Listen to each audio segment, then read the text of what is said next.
I spend all my time with my family, you know, with my loved ones. You know, I'm a very peaceful person. You know, I'm a homebody as well. I barely go anywhere because I got everything I love to do and everything that I want to do. You know, even with people, they surrounds me every day.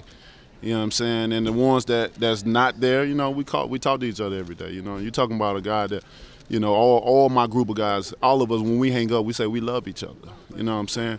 And so, you know, I did the same thing, to spend my time with the ones that love me the most. You said earlier up here that you were at a happy place in your life. Can you elaborate on that a little bit? Yeah, I'm just so happy right now. You know what I mean? I've been happy for a long time. You know, it took a long time to get to this point in time to understand what true happiness feels like. You know, because when you grow up, everybody always say they start from the bottom and different things like that. And you know, the bottom is only defined by how you describe it. But you know, I've been through a lot of trials and tribulations in my life. You know what I'm saying? A lot of ups and downs, like a lot of us in this room. But I felt like I broke through somewhere through victory, where I can raise my hands in the air, like I said, and look and say, I've made it. I've accomplished a lot of goals that I've set in my life. My kids are good for life. You don't know how much that means to me. You know what I mean? To see them, sometimes I shed tears. That's the only way I can cry. Good movies and my children, you know, and that'll make me cry. And I'm just here, so I've accomplished so much, and it's just a great feeling for me to be able to accomplish that and to see the things that I've done and allow my kids to enjoy the fruits of my labor as well as I were able to do so as well. I'm only 34 years young, and I'm here where I am now. When I'm 40, I'm really gonna be well relaxed and going to the mailbox in Gucci slippers. You know what I'm saying? Open the box. So, but other than that, I'm very happy, and I hope everyone, if they're not happy, to find ultimate happiness in their life. And money is not the ultimate reason of being happy. I don't want anyone to misinterpret that, because I've gained success because of money and stuff like that. Money only defines you. It's so much until it runs out, and then what happens? Then you really realize who loved you, who really wanted to be around you, and all those different things. You know, happiness is within and your surrounding, and I'm so happy. Deontay, do you believe that right now we're living in the Deontay Wilder era, and that a victory over Tyson Fury will just solidify that even more? Most definitely. You well said. I'm definitely living in my moment in time. This is my era. You know, I'm the baddest man on the planet. I'm the hardest hitter punch in world history. Right here, you're right here next to him. You know, congratulations.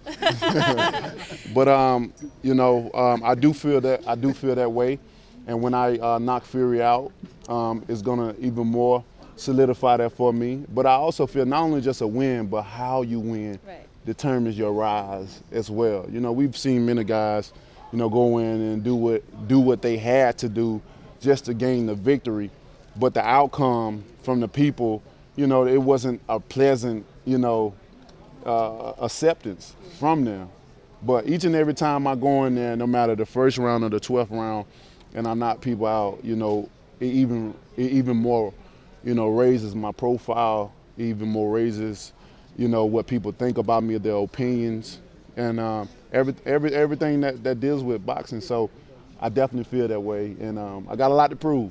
You know, I understand that as a champion that has 6 years left in him, that I got a lot to prove within these 6 years, but I'm up for the job. I'm the man for the job. You mentioned it's the way you win. So when you visualize that victory, how do you see yourself winning? I mean, he's already talking about a knockout in the second round. Do you believe that? I feel like that's really early, but I mean, I know that anything can happen in boxing. So what do you make of that second round knockout, and what do you visualize? You know, my visualization is always, you know, I'm meditating on me doing the right things, what I prepare myself, how I prepare myself, the preparation in general for the fight. You know, I'm always visualizing myself going through with everything that we've trained for. I always visualize myself when I'm hitting a guy, knocking him out, and even where his body lays. With this fight, I see him. He's going to be two places. He's going to be on the canvas in a awkward position, like all my fighters do, you know, when they land on the canvas, or he's going to get knocked out of the canvas. And I like him getting knocked out of the canvas better than him being inside because he in WWE, so I'm gonna make it a little bit more realistic for him.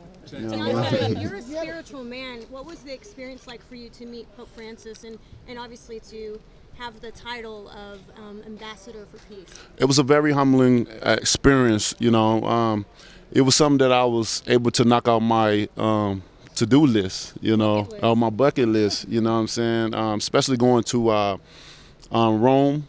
You know, it was an amazing city. You know, just to visit in general. You know, that was something that was. You know, I still feel those exciting feelings right now, and just to meet the Pope and to know that he's a big boxing fan, and you know he was smiling cheek to cheek. Who would ever thought, man? This country boy from Alabama came a long way, but like I said, I lead by example. You know, a place don't define where you can go. You know, it's all about in your heart and in your mind of belief, knowing that you are the goods, you have it. You know, you have greatness in you, so providing your service. And by me providing my service each and every time, year after year after year, when so many people doubt me, so many people ride my back and tell me what I ain't gonna do, what I can't do. And each and every time I prevail and I soar in the sky, you know, and I'm gonna continue to do so, you know. So it was a great feeling, a great thing that happened, and then to be named Boxing Ambassador of Peace, you know, it put icing on the cake. What did it do for your spiritual journey? Like, did it do anything? Because a lot of people who visit Rome, and especially, I mean, not everyone can say they've met the Pope, but did it do anything for you? Well, I'm still on my journey. You know what I'm saying? I know maybe if I was Catholic, it'd probably be even a different feeling, you know what I'm saying? But I'm still on my journey, you know, just meeting him as a person in person. You know what I mean? It was a great moment in time for me, you know, one that I'll never forget, and just to be able to talk to him and do certain things, you know what I mean? I mean, this guy have what is like 7 billion people in the world or something, he got a quarter of that, you know what I'm saying? So that's, you know, a lot of people follow him and looks up to him, you know, and like I said, it's an amazing feeling, and I thank him for that. When you say that you want one face and one name in boxing? One champion, one face, one name. It's self-explanatory. One champion, one face, one name. One guy obtaining all belts, considering him the undisputed, the undefeated, unified heavyweight champion of the world. One face. You looking at him. And what's my name? Deontay Wilder. Deontay, when you guys were in the face-off, you walked to the ring like a king. You've been walking into your power as a king outside of the ring. Can you speak on that a little bit about your maturity outside of the ring and how it's, you know, you talk about your service, and I hear the words that you speak and you talk about speaking things into existence. Yes. Can you speak on how you came to that? Thank you, Champ. How you Thank you so much. That energy. Yeah, I think maturity comes with time, you know what I'm saying, and time in life, you know, to experience so many things in your life and to learn from your mistakes, you know, and from where I came from and where I am now, I've learned so much.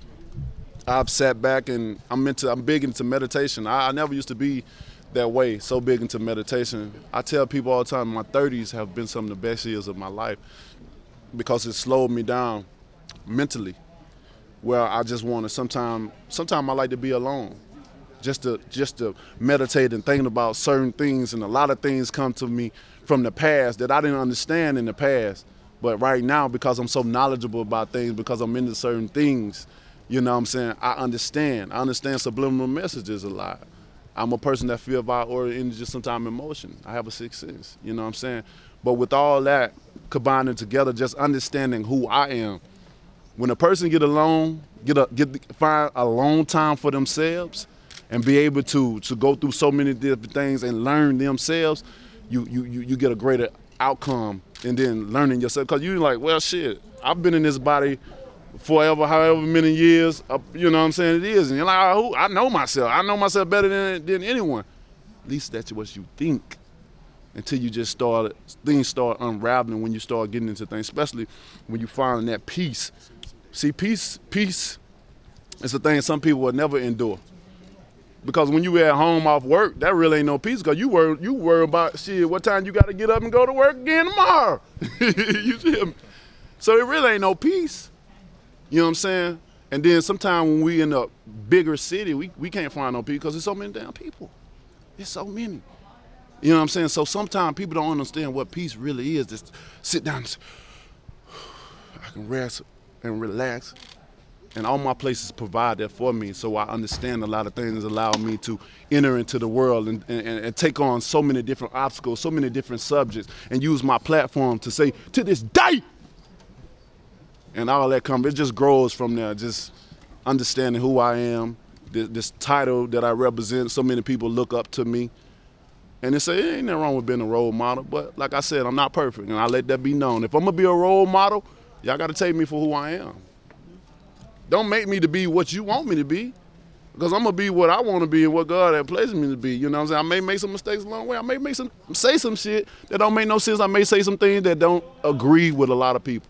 But I am who I am, and I'm laying it down as the champion. And I want people to know that you can be yourself. You can believe in yourself. That's why I say speak it. Speak the things in existence, what you want to do. Low or high.